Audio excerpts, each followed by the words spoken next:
कैसे हैं आप सभी? मैं आशा करती हूँ आप सभी लोग स्वस्थ एवं प्रसन्न होंगे।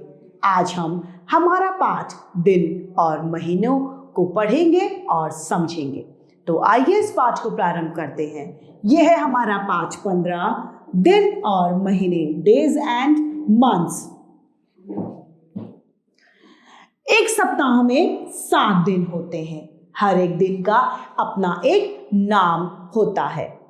सप्ताह में एक बार कार्य जो होता है उसे ही हम साप्ताहिक कहते हैं, यानी 7 दिनों का काम।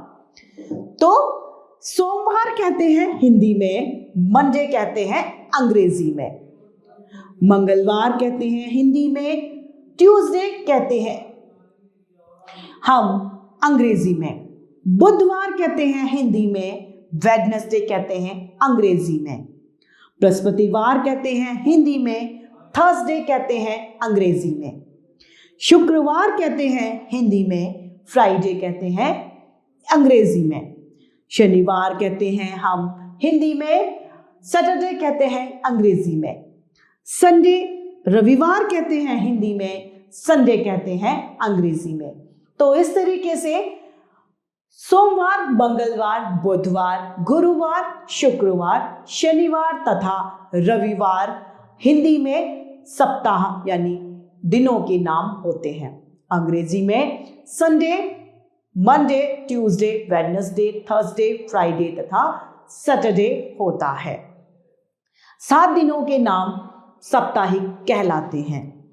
अब हम आते हैं महीनों पर। वर्ष में 12 महीने होते हैं। कितने? 12 यानी 12 मंथ्स होते हैं। इन महीनों के भी निश्चित नाम होते हैं और क्रम होता है। सबसे पहले हमारा आता है जनवरी, फरवरी, मार्च, अप्रैल, मई, जून, जुलाई, अगस्त, सितंबर, अक्टूबर, नवंबर तथा दिसंबर। ये 12 महीने साल में होते हैं। साल में जो 12 महीने में कार्य होता है उसे वार्षिक कहा जाता है।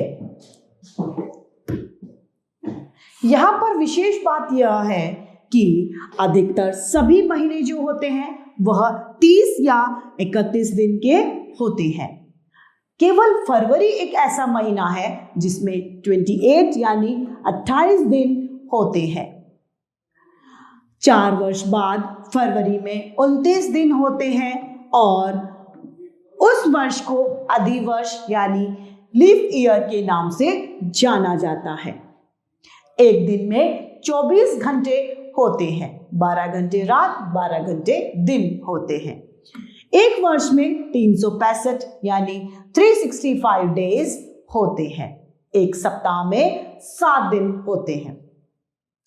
तो इस तरीके से हमारा यह पाठ दिन और महीने समाप्त होता है। आइए देखते हैं हमने इस पाठ से क्या सीखा। एक सप्ताह में 7 दिन होते हैं। सोमवार, मंगलवार, बुधवार, गुरुवार, शुक्रवार, शनिवार, रविवार। एक महीने में, एक वर्ष में 12 माह होते हैं।